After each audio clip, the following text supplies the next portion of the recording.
사사기 12장 8절부터 제가 봉독하겠습니다. 그의 뒤에는 베들레헴 입산이 이스라엘의 사사이었더라.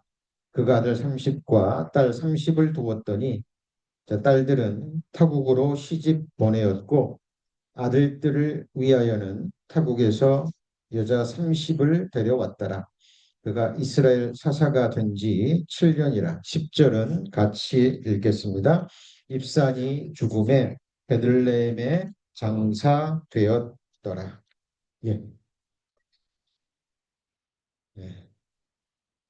우리가 이 세상을 살아가면서 가장 많이 듣는 말 가운데 하나가 아마 성공이라는 단어일 것입니다. 좋은 부모 밑에서 좋은 교육을 받고 자라고 좋은 대학을 들어가고 정말 이상적인 좋은 배우자를 만나서 또 아름다운 가정을 이끌고 무병장수하다가 편안하게 죽음을 건너가는 그것을 세상에서는 성공적인 삶, 복받은 삶이라고 할 것입니다. 그러나 성경이 우리에게 가르쳐주는 하나님 보시기에 성공적인 삶, 하나님 보시기에 가장 복된 삶은 어떤 삶일까요? 자, 오늘 말씀의 주인공이 되는 사람은 입다라는 그 유명한 사사 뒤에 이어지는 입산이라는 사사입니다. 자, 근데 입산에 관한 기록은 이렇게 단지 세 절로 끝이 납니다. 여기 그의 뒤에는 입다 뒤에는 베들레헴 입산이 이스라엘의 사사였더라. 그가 아들 30과 딸 30을 두었더니 딸들은 타국으로 시집 보내었고 아들을 위하여는 타국에서 여자 30을 데려왔더라. 그가 이스라엘 사사가 된 지 7년이라. 입산이 죽음에 베들레헴에 장사되었더라 라고 세 줄로 이렇게 막을 내리고 있습니다. 여기 내용을 보면 무엇을 발견할 수 있습니까? 시집 가고 장가 보내고 그리고 사사다 겐지 7년이었고 죽음에 장사되었다는 내용으로 끝이 납니다. 자, 물론 이 말씀에서 긍정적인 부분을 찾아보자면 입다가 이룩한 평안과 그 평강의 시대를 외적인 모양은 그대로 유지했다라는 것을 알 수 있습니다. 그리고 입다가 뭐 다른 악한 지도자나 왕처럼 뭐 이스라엘 백성들을 착취했다거나 그가 우상 숭배를 했다거나 그가 딱히 도드라지게 저지른 죄악의 행위도 기록되어 있지 않습니다. 자, 그래서 인간의 눈으로 비교하자면 바라보자면 어느 정도 외적인 안정, 외적인 평안, 외적인 번영을 이룬 세상적 의미에서 나름대로 뛰어난 지도자라고 할 수 있습니다. 자, 이것을 우리가 경홀히 여기는 것은 결코 아닙니다. 이것도 힘든 부분이에요. 나름대로 하나님의 은혜가 또 역사심이 주어져야만 가능한 일이기도 합니다. 그러나 우리가 여기서 교훈을 끝내버린다면 우리는 가장 중요한 하나님의 메시지를 놓칠 수가 있습니다. 그리고 제가 말씀을 전할 때마다 늘 강조합니다. 이 말씀을 세상적인 인간적인 교훈과 가르침으로 받아들이면 안 된다라는 거죠. 이 속에 숨겨진 하나님의 교훈과 메시지가 담겨져 있고요. 그리고 무엇보다도 마지막 시대를 살아가는 우리 그리스도인들에게 직접적인 교훈과 가르침을 주는 아주 핵심적인 내용이 이 말씀 안에 자, 숨겨져 있습니다. 오늘 그것을 성도님들이 믿음으로 응답하셨으면 좋겠습니다. 먼저 우리가 이 말씀을 잘 이해하기 위해서 점검해야 될 것이 자, 입산의 시대는 전쟁이 없는 외적 번영의 시대였다라는 사실입니다. 나름대로 의의를 찾을 수가 있겠죠. 자, 그러나 사탄과 악한 영들이 주는 또 하나의 우리의 유혹과 시험, 괴계 중에 하나가 단지 외적인 평안과 안정과 번영으로 인하여 우리의 믿음과 우리의 신앙이 거기에 묻힐 수 있다라는 사실입니다. 그래서 우리 말씀을 오늘 경청하시면서 또 들으시는 가운데 하나님께서 많은 것들을 생각나게 하실 겁니다. 그래서 우리 외적 평안과 번영의 위험 속에 감추어진 신앙적인 믿음의 영역에 있어서 침묵의 모습이 있습니다. 자, 딸을 시집 보내고 아들을 장가 보내고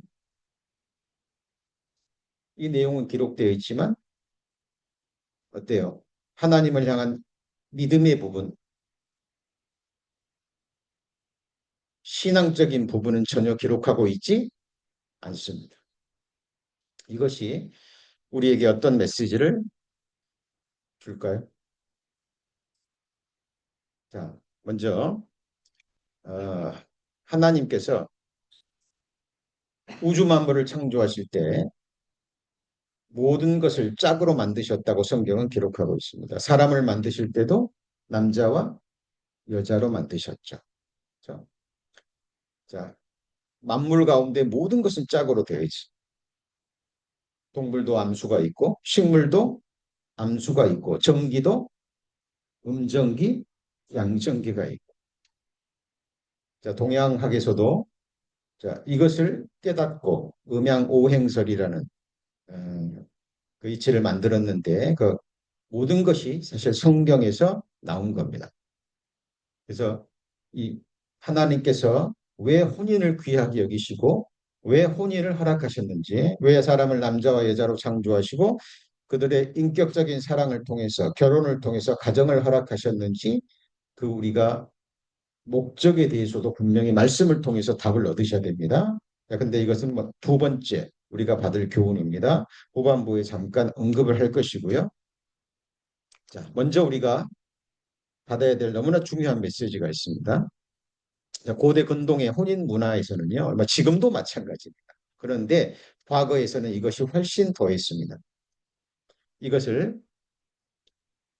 혼인을 하나님이 말씀하신 대로 성경에서 말하는 혼인의 이유와 목적에 대한 이유를 알지 못하고 두 남녀가 정말 자유의지로 인격적인 만남과 사랑을 통해서 하나님이 축복하시는 아름다운 가정을 꾸리는데 그 목적이 있는 것이 아니라 세상적인 유익과 세상적인 목적을 가지고 혼인을 이루었다라는 사실입니다. 그때 당시의 혼인 문화가 그랬어요. 그래서 이 혼인을 통해서 자기의 세력을 확대하고 경제적인 유익을 얻고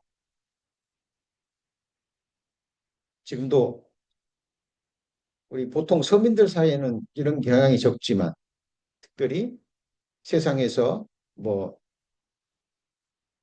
유명한 가문, 뭐 재벌이라든지 유력한 정치가라든지 이런 경우에는 지금도 이런 일들이 일어나죠.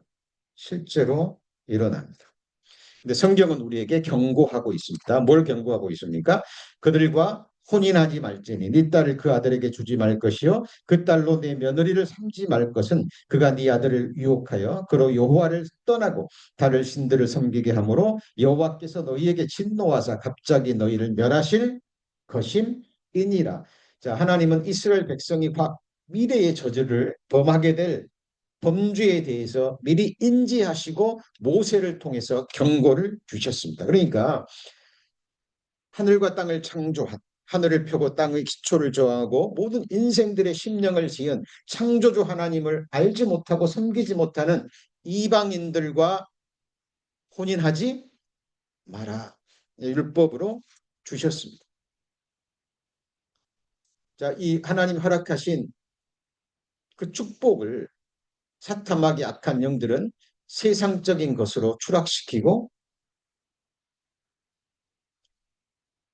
그리고 하나님의 말씀에 불순종하는 그 모습을 하나님은 보셨고 그들에게 영향을 받을 것도 미리 아셨습니다. 실제로 이런 일들이 있었죠. 언제 있었습니까? 자, 위대한 다윗의 아들 누구죠? 솔로몬. 처음엔 하나님 앞에 지혜롭게 행했습니다. 지혜롭게 행했습니다. 그래서 하나님이 인생들에게 줄 수 있는 모든 부귀영화 축복을 다 주었죠. 그죠? 그리고 성령의 감동하심을 받고 그 위대한 전도서를 기록한, 전도서의 시작이 뭡니까? 헛되고 헛되며 헛되고 헛되니 모든 것이 헛되도다. 자, 이렇게 위대한 기록을 남겼습니다. 그러나 솔로몬도 자기의 왕국을 유지하기 위해서 처음에는 하나님의 지혜로 백성들을 다스렸지만 나중에 어, 세상적 생각을 가지고 주변 나라 여인들을 아내와 첩으로 맞아들였죠. 그렇죠? 후비가 700이요. 빈장이 300이라. 합해면 몇 명이에요? 1000명입니다. 이름도 다 하기 어려울 텐데. 하여튼 솔로몬은 이렇게 많은 여인들을 취했습니다. 그리고 나중에 연애하였다 그랬죠. 그죠? 솔로몬이 저희를 뭐 했어요? 연애하였다가. 그리고 왕비들이 왕의 마음을 돌이켜버립니다. 성경은요, 이게 사실을 기록합니다. 그리고 이렇게 위대한 솔로몬도 말년에 이 아내들 우상을 섬기는 첩들에 의해서 그 마음이 하나님에게서 떠나 우상에게로 향해 버립니다. 제가 오늘 기도할 때 어떤 내용으로 기도했죠? 우리가 시작할 때 확실한 것을 언제까지요? 끝까지 경고히 잡으면 그리스도와 함께 참여한 자가 되리라. 우리 성도님들 시장생활 시작했고요. 그리고 여기까지 이르렀습니다.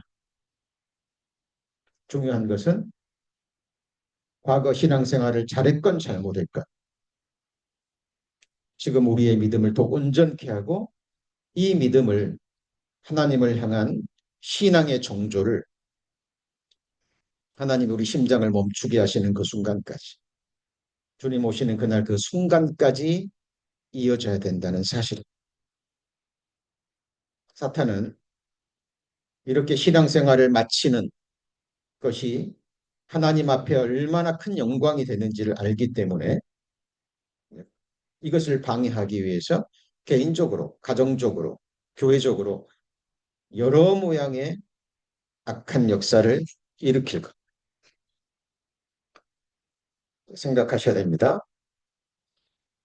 입사는 외적인 평안, 안정을 이뤘고 세상적인 지혜로 이방인들과 동화돼서 그들로부터 며느리들을 데려오고, 그죠? 딸들을 다른 곳에 시집 보내므로 주변 나라, 주변 민족들과 함께 화평을 이루고 경제적인 번영을 이루었을지는 모릅니다. 그러나 그 자손들에게, 그 후손들에게 하나님을 향한 믿음과 소망과 사랑의 흔적은 남기지 않았습니다. 그것은 기록되어 있지 않습니다. 우리 입다라는 인물은 다 기억합니다. 근데 입산이라는 사사는 생소하죠? 교회를 다니셨어도요, 생소합니다. 왜냐하면 이 세 줄만 보면은 특히 교훈 받을 게 없을 것 같아요. 그래서 이 연구하는 사람들이요, 설교에서 가장 다루어지지 않는 부분, 그죠? 중에 한 부분이 입산에 해당됩니다. 자, 그러나 우리 그리스도인들은 이 가운데서 정말 중요한 교훈을 이끌어낼 수 있습니다. 입산은 아들들을 장가 보내고 딸들을 시집 보내므로 외적인 평안과 안정을 이루었다라는 그 메시지는 이 성경에서 받을 수 있습니다. 그러나 그다른 어떤 신앙적인 기록도 남기지 않았습니다. 자, 이제 우리 자신에게 적용해 보겠습니다. 우리 성도님들은 인생을 통해서 어디에다가 무엇을 남기시겠습니까? 지금까지 인생을 사셨고, 자, 우리의 나머지 생애가 몇십 년이 남았는지, 몇 년이 남았는지, 며칠이 남았는지, 몇 시간이 남았는지 우리는 알지 못합니다. 그러나 그 시작과 끝은 누가 정하시죠? 하나님이 정하십니다. 우리 심장을 뛰게 하시고 호흡을 주고 계시는 창조의 근본이 되신 예수 그리스도가 붙잡고 계십니다. 그러면 우리 성도님들이 마지막 인생을 건너가고 어디에다가 무엇을 남기시겠습니까? 하나님은 우리 각인에 대해서 무엇을 기록하실까요? 우리 성도님은 그냥 지나치시면 안 됩니다. 단상에서 설교되는 말씀, 전해지는 말씀을요, 사람의 말로 받아들이면 하나도 유익이 되지 않습니다. 에스겔서에 보면 선지자가 전하는 말을요, 그냥 노래 잘하는 음악 소리로 듣는 사람들이 있어요. 선지자 앞에서 말씀을 듣는데요, 사람들이 말씀 잘 전하나 보자. 다른 말로 하면 노래 잘하나 보자. 그런 마음으로 듣는다라고 성경에 기록되어 있습니다. 그러나 그 선지자가 한 말이 어느 날 갑자기 이루어지는 것을 보리라라는 무서운 경고의 말씀이 들어 있습니다. 성도님들 이 말씀 신앙의 끝에서 확인하게 될 겁니다. 저는 개인적으로 말씀을 전할 때마다요. 소망의 마음도 올라오지만 이루 말할 수 없는 두려움도 올라요. 이번 주간에 이번 수요일에 매일 아침마다 보내드리는 이 묵상 말씀 속에서 하나님의 메시지를 받아야 되는데 우리 성도님들이 받으셔야 되는데 왜냐하면 말씀을 믿음으로 받으면 거기서 하나님의 축복이 임하지만 그 말씀을 지나치면 그 말씀은 지나치는 게 아니에요. 그 말씀은 그 사람을 심판으로 끌어요. 구원받지 않은 사람은 영원한 심판이지만 구원받은 그리스도인들은 징계로 임하게 되고 그 징계 중에 하나가 그 말씀을 인해서 받을 영육간의 축복을 못 받는 거예요. 그래서 저는 기도합니다. 자, 우리는 어디다가 무엇을 남겨야 될까요? 먼저 하늘에 남겨져야 될 것이 뭔지 보겠습니다. 첫 번째는 어린 양의 생명책에 뭐가 남겨져야 될까요? 뭐가요? 누구 이름이요? 내 이름이 남겨져야 돼. 그리고 요 앞에 있는 기념책이 있습니다.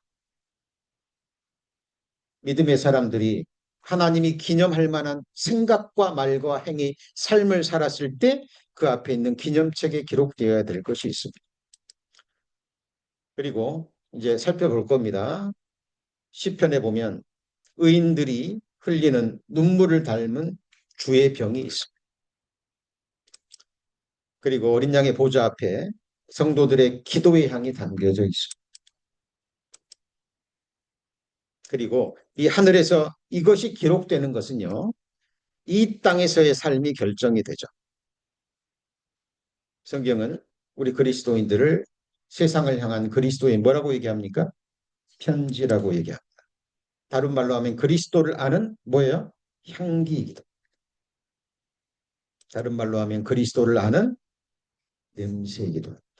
우리의 언행을 통해서, 우리의 삶을 통해서, 우리의 일생을 통해서 우리는 이것들을 남겨야 됩니다. 땅에서 이 모습이 이루어질 때 하늘에서 이것들이 실제로 기록이 되는 거예요.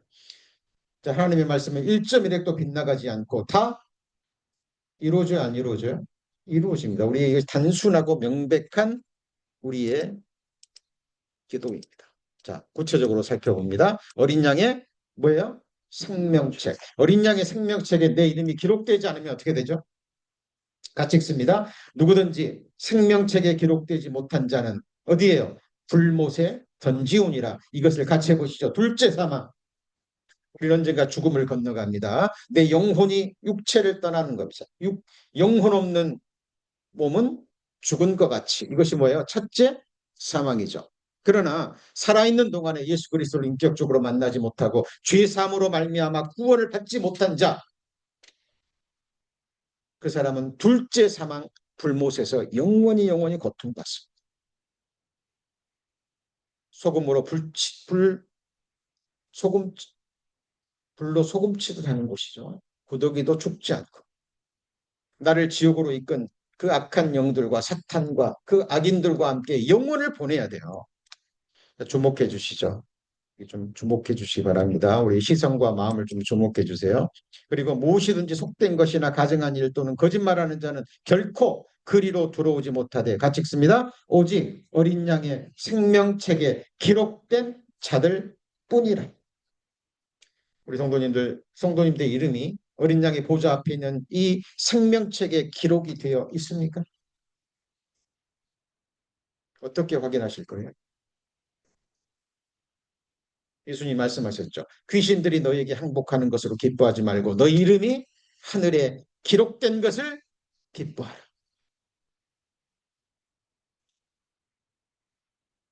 나는 구원받았다고 생각하고요.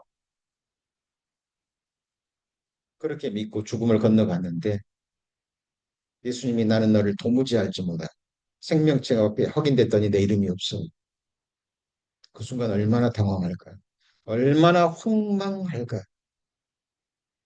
그리고 자신의 몸과 영혼이 다시는 나오지 못한 지옥 풀못에 잠기울 때 잠언 1장에 보면 그때서야 여호와를 이름을 부르리라 그랬어요. 언제요? 그때서요. 그래서 매일 주어지는 하루하루, 주어지는 순간이요. 구원받지 않은 사람에게는 구원받을 수 있는 기회. 그리고 이미 구원받았다라고 생각하고 말하고 고백하는 사람들에게는 내 구원을 확증할 수 있는 은혜요 기회입니다. 여러분 마음으로 믿어 입으로 고백해야 됩니다. 저는 언제 죽어도 천국 갈 수 있습니다. 왜? 내 의가 하나도 없고 하나님께서 값없이 주신 예수 그리스도가 삶으로 완성하신 완전한 의를 덧입었기 때문에 갈 수 있습니다. 그러나 저의 이 고백은 한 번 확증으로 끝나는 것이 아니라 매일 매순간 확증으로 이어져야 됩니다. 자기의 구원 확증을 못하고 이렇게 담대한 믿음의 고백을 하지 못하는 자, 겸손한 자가 아니라 구원받지 못한 자. 그러나 더 끔찍한 것은 이것보다 더 끔찍한 것은 거짓 구원을 확신하고 있다라는 거예요. 그리고 삶 가운데 내가 정말 거듭난 그리스도인인지 내 이름이 어린 양의 생명책에 기록되어 있는지 확인조차 하지 않으려는 사람. 이 사람들의 특징은 남의 구원을 판단하는 무서운 일이죠. 자기를 구원해 주신 예수 그리스도를 자랑하는 것이 아니라 자기가 구원받았다라는 그것만 자랑해. 심각한 문제. 그리고 남의 구원을 함부로 판단합니다. 구원 못 받았네. 구원 아니네. 여러분 정말 우리 성도님들의 이름이 어린 양의 생명책에 기록되어 있습니까?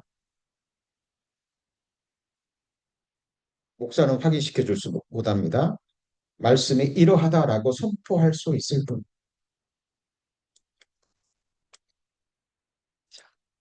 그리고 하늘에 여호와 앞에 있는 뭐예요? 무슨 책이죠? 기념책이. 여호와를 경외하는 자들이 피차에 말하며 여호와께서 그것을 분명히 들으시고 같이 읽습니다. 여호와를 경외하는 자와 그 이름을 존중히 생각하는 자를 위하여 여호와 앞에 있는 기념책에 기록하셨느니라. 자, 우리의 생각과 말까지도 하나님이 기념하고 싶은 것은 기념하십니다. 자, 복음서에 예수님의 몸에 향유를 부인 두 여인이 나옵니다. 한 여인은 마리아와 나사로의 여동생 마르다와 나사로의 동생 마리아라는 이름이 나옵니다. 또 한 이름의 이름은 기록되지 않았어요. 그러나 그 여인도 예수님 앞에 예수님의 몸에 뭘 부었죠? 향유를 부었죠. 이 복음이 전해지는 곳마다 이 여인의 행한 것이 전해지리라. 복음서에도 기록되고 요 앞에는 기념책에 기록되었을까요? 예, 기록되었겠죠. 자, 이 말라기 3장 16절의 전후 문맥은 이렇습니다. 여호와를 섬겨봤던 사람이 여호와를 믿었던 사람이 신앙생활을 해봤더니 고난밖에 없거든요. 뭐밖에 없어요? 고난밖에 없어요. 믿지 않는 사람 보니까요. 더 잘 먹고 잘 살아요.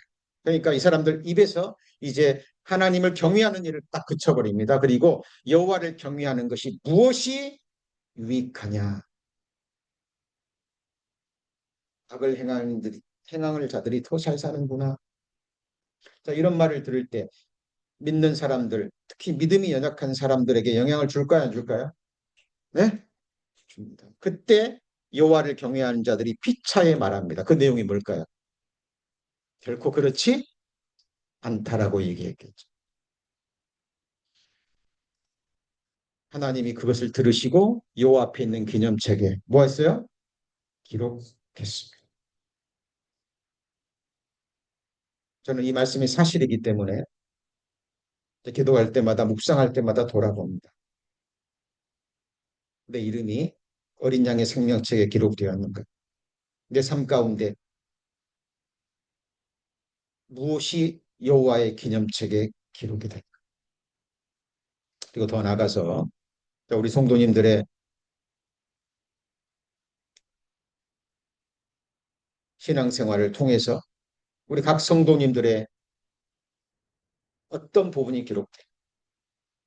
개인적으로 정말 본이 되게 있는 그 자리를 꾸준히 지켜가시면서 교회를 위해서, 복음을 위해서 묵묵히 헌신하시는 우리 성도님들 한 분 한 분을 볼 때마다 저는 확신합니다.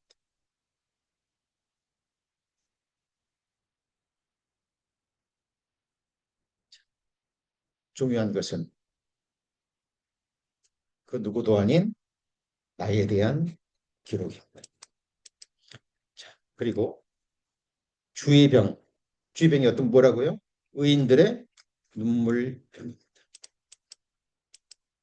자, 여기 보시면 나의 유리함을 주께서 계수하셨으니 같이 읽어볼까요?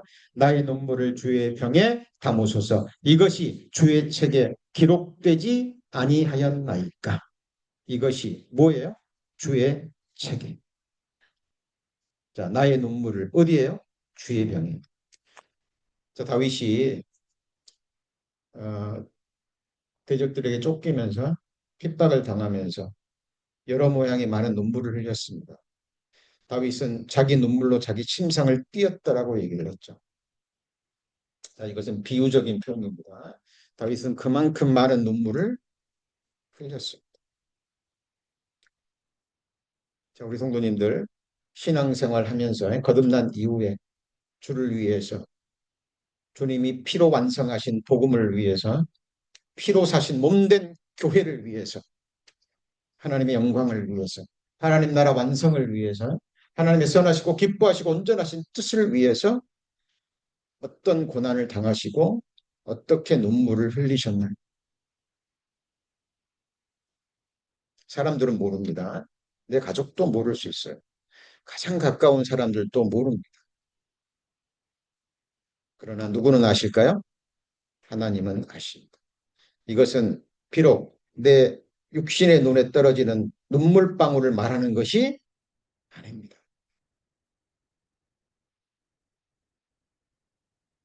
하나님은 그 눈물을 계수하시고 주의 병에 담고 계신 거짓말일까요? 예, 우리는 주님 앞에 가면 이 사실을 확인하게 될 겁니다. 여러분, 눈물을 흘리며 씨를 뿌리는 자는 뭐로요? 기쁨으로 거두리라. 말씀의 법칙 중에 하나, 하나님도 변개할 수 없는 법칙이 뭐냐면 심음과 거둠의 법칙입니다. 농작의 법칙이에요. 저는 제가 개인적으로 성경을 읽고 묵상하고 연구할 때마다요. 내 마음밭에 하나님의 생명의 씨앗, 축복의 씨앗을 심는 마음으로 계속 뿌립니다. 그리고 살펴봅니다. 씨앗은 전혀 문제가 없어요. 확실합니다. 연구하면 연구할수록, 묵상하면 묵상할수록 이 말씀은 곧 하나님이고요. 생명의 씨앗, 축복의 씨앗, 은혜의 씨앗입니다. 문제는 말씀이 아니라 말씀을 받는 내 마음밭이에요. 돌짝밭인지, 가시덤불 밭인지, 아니면 길간지. 말씀을 전할 때도 보잖아요. 그러면 금방 느껴집니다. 느껴집니다. 제가 교직에 있을 때도요.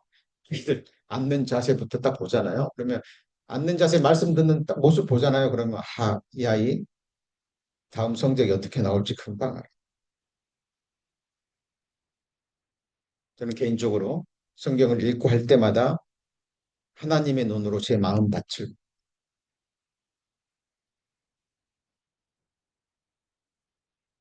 그리고 제가 아침마다 묵상 말씀 보내드릴 때 그리고 수요 말씀, 주일 말씀 전할 때마다 하나님의 심정으로 하나님이 주시는 어떤 축복의 말씀, 은혜의 말씀, 어떤 경고의 말씀이 하나님이 뿌리고 싶으실까? 그 마음으로 무릎을 꿇고 말씀을 받습니다. 눈물을 흘리며 뭐를 뿌려요? 씨를. 이건 뭘까요? 말씀의 씨앗이. 우리 성도님들 개인적으로 물론 교회 주님의 몸된 교회를 통해서 뿌려지는 말씀의 씨앗 당연히 받으셔야죠. 그러나 그것으로 부족합니다. 계속해서 또 읽고 묵상하시면서 스스로 우리 성도님들의 마음밭에 삶의 밭에 이 말씀의 씨앗을 계속 뿌리셔야 되고 더 나아가서 우리 자녀들의 마음밭에 심으셔야 되고 더 나아가서 지인들에게 세상 사람들에게 이 말씀을 뿌릴 수 있는 대로 뿌리셔야 됩니다. 입사는 자기 자녀들의 마음과 삶에 말씀의 씨앗을 뿌렸다라는 말씀이 나와요, 안 나와요? 나오지 않습니다. 너희는 신명기 6장에 쉐마라고 하죠. 길을 가든지 자리에 누웠든지 어떤 상황에서도 네 자녀들에게 이 말씀을 가르치라라고 되어 있거든요. 그 말씀을 받고 안 받고는요. 그 자녀들의 선택과 그리고 그들의 결단에 담겨 있습니다.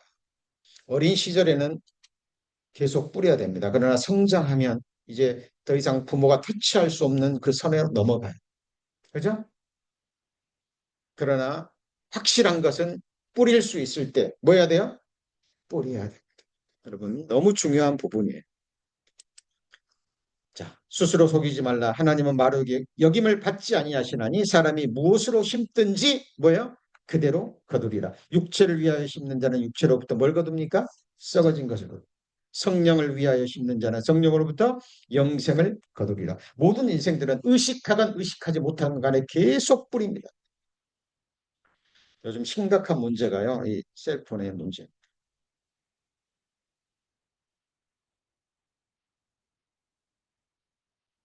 세상의 쓰레기들을요. 통 내 몸과 내 마리와 여기다 심는 거예요. 아무 유익이 없습니다. 생명과 같은 시간을 허비해버립니다. 필요 없다라는 게 아니에요. 우리 세상을 살아가기 위해서는 필요합니다. 그러나 정말 선한 용도로 그걸 사용해야지 우리가 절제하지 못하고 그렇잖아요. 그러면 성인들도 마찬가지예요. 온통 거기에 마음 빼앗겨버려요. 세상의 온갖 쓰레기들을 이 자기 영혼과 심령의 삶에 갖다가 뿌립니다. 육체를 위해서 심는 자는 육체로부터 뭘 거두죠? 좋은 것 입히고 먹이고 꾸미고, 그죠? 육신적으로 즐기는 데는요, 시간과 재물과 이런 것들 아낌없이 투자. 근데 장래, 자기의 영원한 삶을 위해서, 그죠? 영원한 것을 위해서, 진정한 내 것을 위해서는 무엇을 심습니까? 저도 제 자신에게 돌아보고, 자, 같이 읽습니다. 악을 뿌리는 자는 지향을 거두리니 그 분노의 기세가 쇠하리라. 우리 뭔가를 계속 뿌리고 있다니까요. 의식하건 의식하지 못하는 이걸 무엇으로 할까요? 근데 주님 나라에서 내게 거두어지는 것을 볼 때 압니다. 그렇죠? 주인들에게, 주변인들에게 축복의 씨앗을 뿌립니다. 그러나 어떤 사람은요, 거짓말, 이간질하는 것, 판단하는 말, 바람을 심고 뭘 거두죠? 광풍을 거두.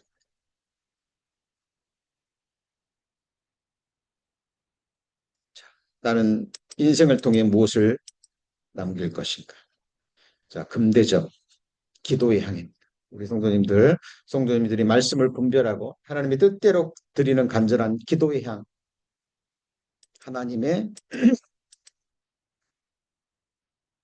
자 어린 양 앞에 엎드려 각각 검은 고와 향이 가득한 뭐죠? 금대접, 골든 바울스, 복수로 돼 있어요. 실제로 어린 양의 보좌 앞에 우리 성도님들이 이름 금대접, 팔짱에는 금향로로 돼 있습니다. 거기에 뭐가 쌓여요? 뭐가 쌓여요?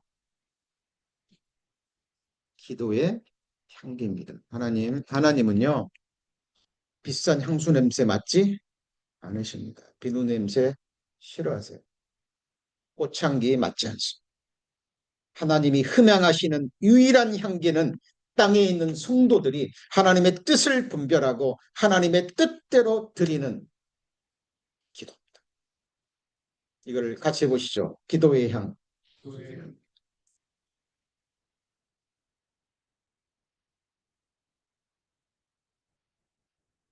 여러분, 기도는요, 성경에 부르짖으라 그러니까요. 막 교회에서 막 주의하고 부르짖고 기도원 가가지고 막 산에 가서 소나무 잘 붙잡고 그 기도 그 아닙니다. 여러분, 한나라는 여인이 아들을 못 낳는 그것 때문에 분인나로부터 속적인 아픔을 겪습니다. 여러분, 그 당시에 자식을 못 낳는 것은 뭐 수치 중의 수치였어요. 하나님 앞에 소원 기도를 드립니다. 성전에서 기도를 드리는데 한나가 막 주여 삼창하고 외쳤습니까? 어떻게 기도했죠? 들리지도 않았어요. 엘리 지혜사장이 지나가다 보니까 입으로 그냥 뭐라고요? 입으로 그냥 엘리 제사장이 술 취한 여인이 와서 성전 앞에서 술주정하는 걸로 느껴졌어요. 그냥 뭐 헛소리 하는 걸로. 왜 말도 들리지 않고 입으로 뭔가 얘기를 하는데 눈물만 흘리면서 부르짖는 기도였습니다. 하나님 앞에 성달되는 기도였다니까요.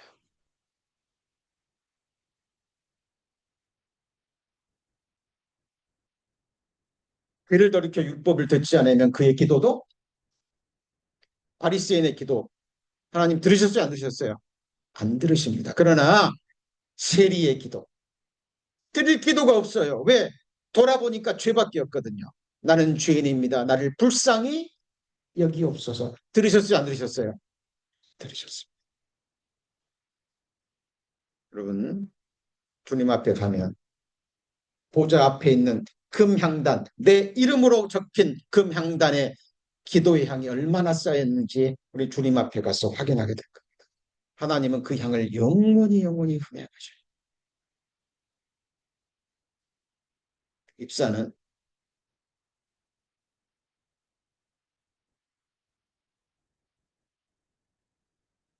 60명이나 되는 아들, 딸들 좋은 데 장가 보내고 좋은 데 시집 보내서 번영과 평안의 시대를 이루었습니다.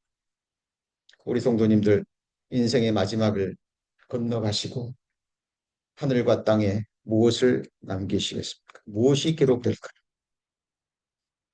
자, 보세요. 사도 바울이 젊은 목회자 디모데에게 보낸 편지입니다. 이 믿음은 먼저 누구한테 있었어요? 외조모 로이스와 내 어머니 유니게 속에 있더니 그 믿음이 누구에게 넣어요? 디모데에게 전해졌습니다. 자, 물론 아까도 말씀드렸죠. 우리가 자녀들에게 할 수 있는 것은 하나님의 말씀이 이러하시다 하라라고 가르치고 부지런히 선포하는 거예요. 본을 보이는 것.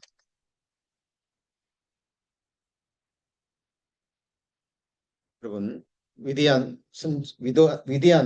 선지자 사무엘 자기 자식들에게 잘 가르쳤을까요? 못 가르쳤을까요? 예? 잘 가르쳤고 말고.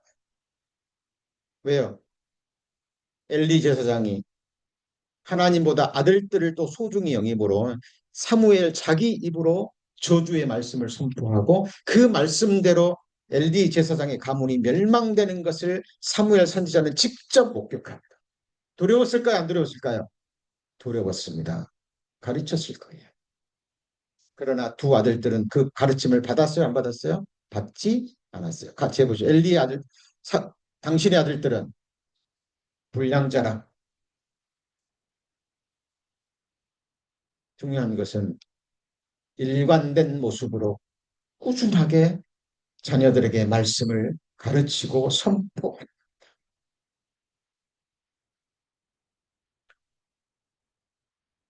한국에 있을 때 한 형제님하고 개인적으로 교제를 나누는데요. 그 말씀은 제가 알겠는데요. 저도 집에서 잘 성경을 못 보는데 아이들에게 가르치기가 부끄러워서 그런다고. 그래도 가르쳐야 되고요. 그럼에도 불구하고 의식적이라도 자녀들 앞에서 성경을 읽는 모습을 의도적이라도 보여주셔야 돼요.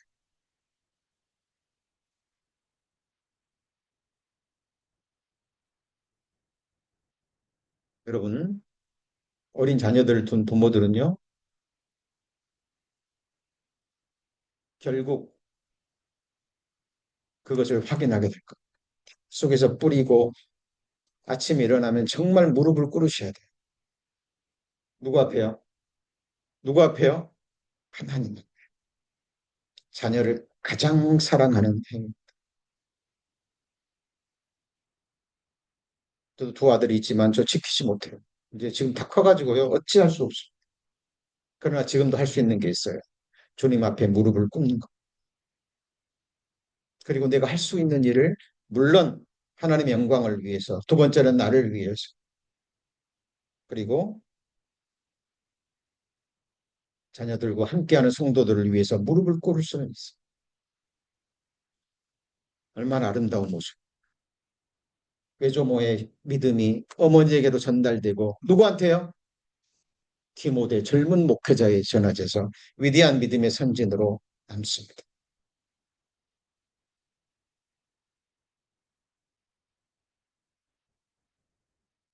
우리 수요 말씀 때 배웠던 말씀입니다. 기억나십니까? 요 앞에 그 등불을 뭐예요? 간검하게 하라. 이게 뭐 금향로에서 금향로에 앞에 있는 일곱 금촉대의 등불을 감검하라. 그 말은 항상 점검하라는 거예요. 찌꺼기가 끼지 않도록. 말씀의 그 등불의 빛이 항상 밝게 비치도록. 이게 무슨 의미일까요? 자, 감검이란 말이 뭐라 그랬죠? 안라크라고 변형이 됩니다만 정리, 정돈, 배열, 전투 대응을 정렬하다, 값을 정하다는 의미입니다. 여러분, 하나님의 말씀은 듣고 뭐가 돼야 돼요? 정리정돈이 돼야 돼요. 그래서 이 하늘 보물이 내 마음 곳간에 차곡차곡 순서대로 정리가 돼야 돼요. 그죠? 우리 자매님들 살림하시면서 음식 만드는데요. 그릇 꺼내거나 양념 꺼내거나 할 때 제자리에 있어야죠. 그렇죠? 있어야 됩니다. 우리가 하나님의 말씀을 듣거나 읽으면요. 이게 정리가 돼야 돼요. 말씀이 분별이 되고 내 마음 곳간에 그죠? 그리고 배열이 돼야 돼요. 그리고 이 말씀으로 우리는 이 싸워 나가는 거예요. 내 육신과 세상과. 그리고 값이 정해져야 돼요. 주의 말씀은 천천 금은보다 기록된 말씀을 통해서 깨달은 말씀이요. 세상과 안 바꿉니다. 부모님 바꿀 수 있어요? 나에게 영원한 생명을 주고 하나님의 자녀가 되는 권세를 얻게 해준 주님의 핏값으로 얻어진 십자가의 복음, 영원한 속죄의 복음과 뭐 바꿀 거 있어요? 있습니까? 없습니까? 주님 피로 사신 교회와 바꿀 게 있어요?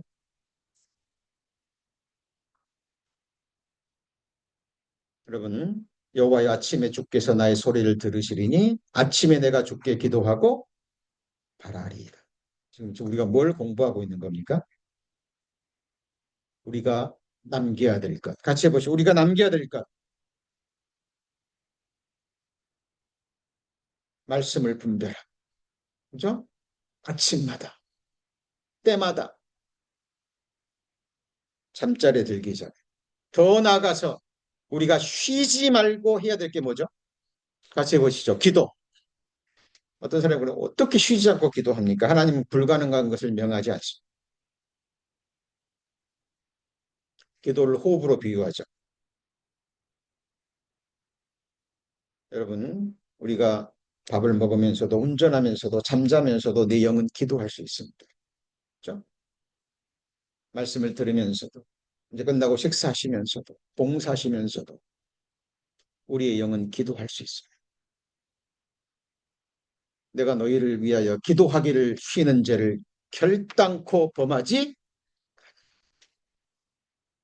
여러분, 기도하기를 쉬는 것은 죄입니다. 기도의 능력이 아니면 우리는 세상을 이겨갈 수 없어요.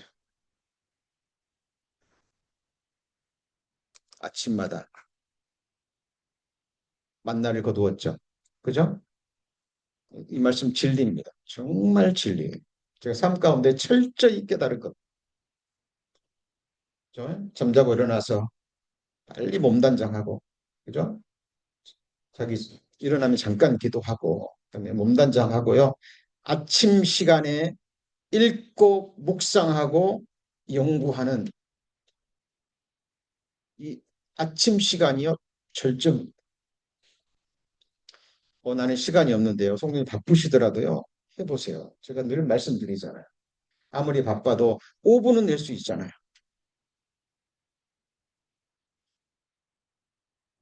그 5분이 되고 10분이 되고요. 30분이 되고 1시간이 되고 아침에 읽는 주님의 그 하늘의 만나 그 만나를 먹고 하나님께 드리는 믿음과 감사의 기도 그 하루를 결정해버립니다. 그리고 이제 점심 먹고 나면 힘들어지죠? 몸이 힘들어집니다. 그러나 또 싸워야 돼. 싸워야 돼. 그걸 이기고 말씀 읽는 자리로 기도의 자리로 나가야 돼.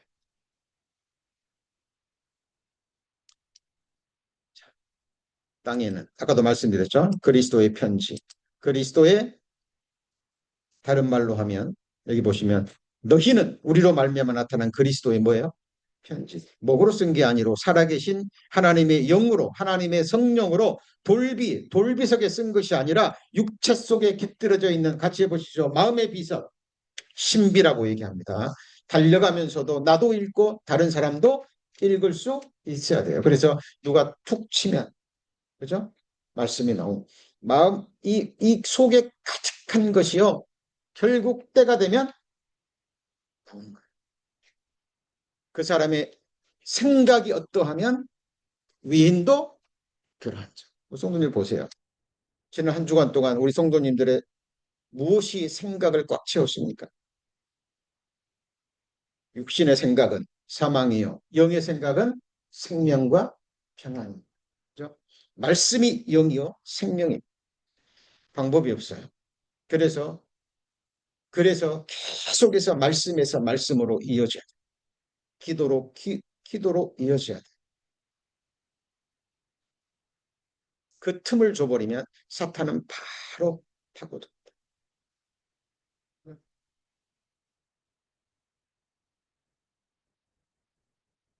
이게 정말 두려운 말씀이에요. 선생된 자는 하나님 앞에 크게 심판받는다 그랬죠. 그죠? 너무너무 두려운 말씀. 제게는 너무너무 두려운 말씀.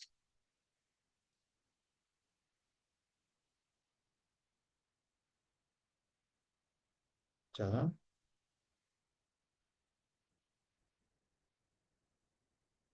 그래서 말씀을 준비할 때도요. 이 사람의 말, 저, 저의 개인적인 말이 들어가지 않도록 뭐 말씀에 좀 어느 정도 도움이 될 수도 있겠지만 중요한 것은 말씀에서 말씀으로 이 말씀이 저 말씀을 보완하고 저 말씀이 이 말씀을 조명합니다. 말씀에서 말씀으로 이어져서 그 말씀의 조각들이 맞춰져서 성경이 증거하는 예수 그리스도를 가르칩니다. 예수 그리스도를 바라보면 예수 그리스도 마음 안에 있는 나를 발견해요. 도대체 내가 무엇이길래 사람이 무엇이길래 나를 죽기까지 사랑하셨고 내 죄를 없이 하기 위해서 그 피와 물 다 쏟으셨는지. 여러분, 입사는 세 줄을 남겼습니다. 하나님을 향한 믿음, 그리스도의 향기, 다른 사사들처럼 구원했다라는 말은 찾아볼 수 없습니다. 물론 입산, 백성들을 착취했다거나 우상숭배를 했다거나 도드라지는 큰 죄를 범했다는 말은 없습니다. 그러나 회개했다는 말도 없고 하나님의 구원의 역사를 이루었다는 말도 없습니다. 많은 사람들이 외적인 번영, 외적인 모양을 보고 축복받았네요.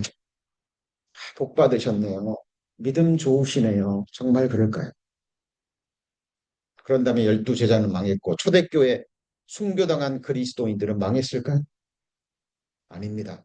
그들은 그 믿음이 있었기 때문에 하나님이 순교의 축복을 허락하십니다. 여러분 외적인 번영, 외적인 축복 경홀히 여기는 것이 아닙니다. 무시하는 게 아니에요. 그것도 하나님이 주시는 축복의 영역에 분명히 들어갑니다. 그러나 우리가 거기서 머물러 버린다면 우리는 하나님의 메시지 가장 중요한 것을 받지 못하는 것입니다. 정리되셨죠? 그래서 그리스도 향기, 다른 말로 하면 믿음과 소망과 사랑의 흔적이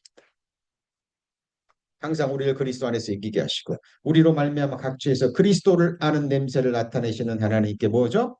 감사하노라. 우리는 구원 얻는 자들에게나 망하는 자들에게나 하나님 앞에서 뭐죠? 그리스도의 향기니. 어떤 사람에게는 향기입니다. 어떤 사람에게는 생명의 향기고 어떤 사람에게는요 사망의 향기입니다.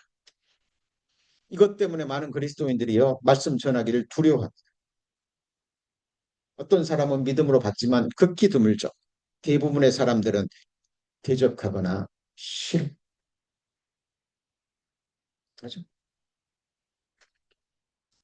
너희 마음을 그리스도를 주로 삼아 거룩하게 하고 너희 속에 있는 소망에 관한 이유를 묻는 자들에게는 대답할 것을 항상 예비한. 왜 물어봅니까? 그리스도의 소망의 향기가 나거든. 물어봅니다. 여러분, 자, 정리합니다. 나는 나의 인생을 통해 어디에 무엇을 남길 것인가? 하늘에 뭐라고요? 어린 양의 생명책에 우리 성도님 이름이 기록되어 있습니까?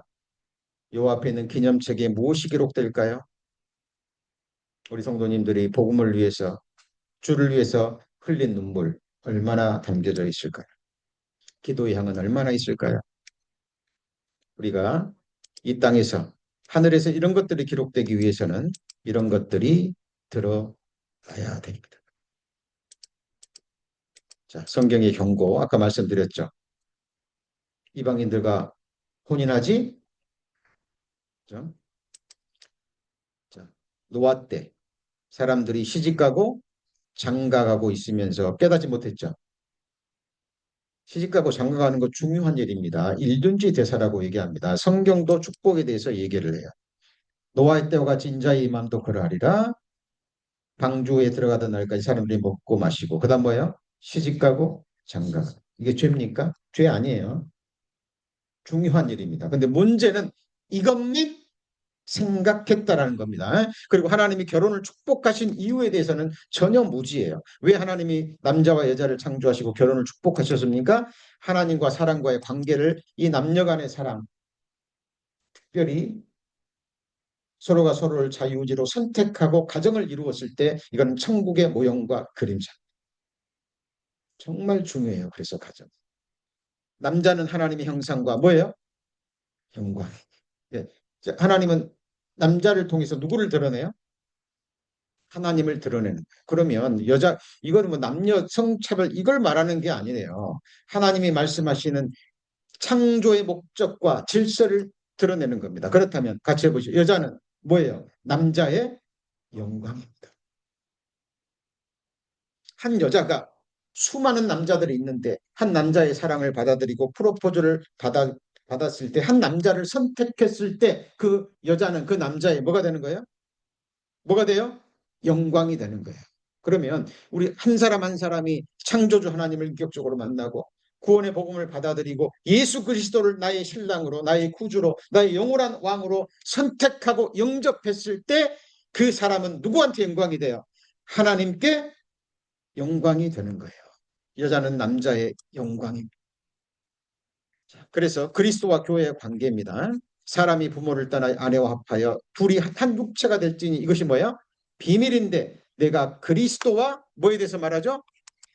교회에 대해서 말합니다. 그러니까 자 그리스도는 신랑이고 교회는요 아내입니다.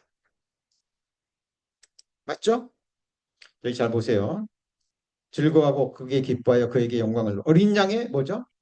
혼인 기약. 어린 양의 혼인 기약. 어린 양이 혼인하려면 뭐가 예비돼야 돼요? 아내가. 그에게 허락하사 빛나고 깨끗한 세마포를 입게 하셨습니다. 이 세마포는 뭐예요? 성도들의 옳은 행실. 자, 그러니까 어린 양의 혼인잔치가 예비되었는데 그 안에는 누구죠? 성도들이죠. 그죠? 성도들이 입어야 될 드레스는 뭐예요? 네? 세마포. 성도님들, 우리가 사람을 만날 때도요, 옷을 입고 만나야 돼요. 당연한 얘기. 여러분, 누가 만나자고 그랬는데요. 그냥 발가벗고 나온다거나 그럴 일 없겠지. 그죠? 뭐 파자마를 입고 나온다.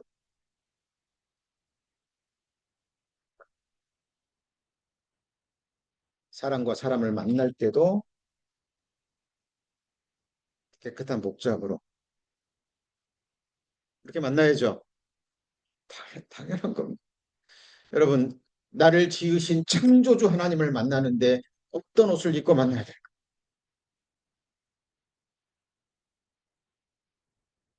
구원의 옷, 의의 겉옷을 입고. 어린 양의 혼인잔치에 가는데 어떤 드레스를 입을까요? 어떤 드레스 입을 건가요?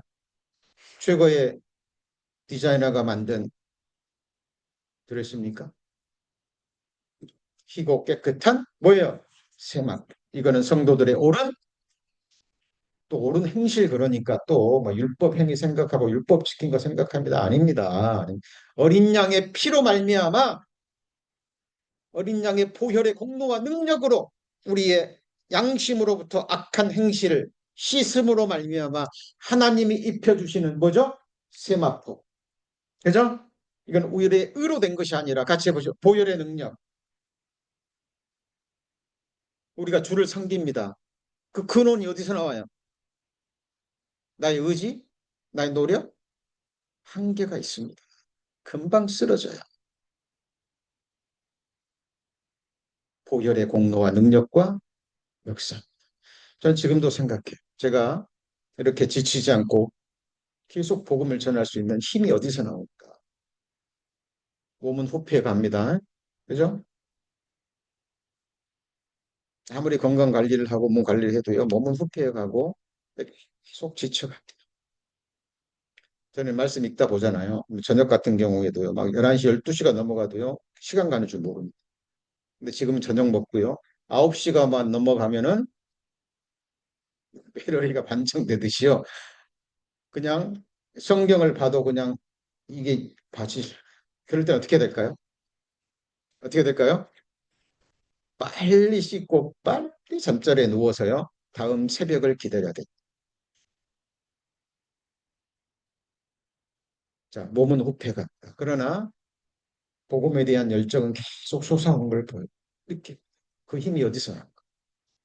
아침에 일어나면 삶으로 드리는 하나님께 기뻐 드리는 산 제사가 되기를 소망하고 하루를 시작합니다. 그 힘이 어디서 나오죠? 나의 의지, 노력 아닙니다. 보혈의 공로와 능력과 역사예요. 지금도 생각합니다. 도대체 내가 무엇이길래 이 벌레와 구더기와 같은 사람, 아무 가치 없는 저를 위에서 피를 쏟아 주셨을까? 내가 무엇이길래 한순간도 놓지 않고 나를 지켜보실까?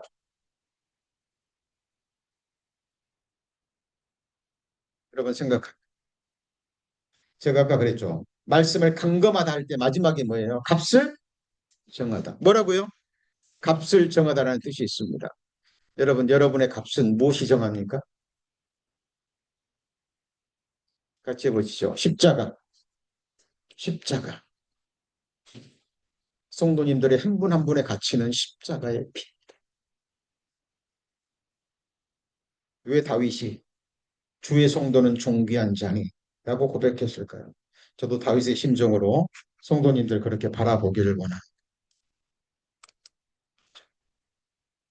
마지막 말씀 두 말씀 남았습니다. 여기 보면 내게 말하여 가로되 이리 오라. 내가 신부 곧 어린 양의 아내를 내게 보이리라. 뭘 보인다고요? 어린 양의 아내를 보이리라. I will show you the bride, the lamb's wife. 근데 19절 9절 다음에 뭐예요? 10절. 하늘에서 내려오는 거룩한 성 예루살렘을 보이니. 그러면 어린 양의 아내가 뭐예요? 거룩한 성 예루살렘. 거룩한 성 예루살렘이 뭐예요?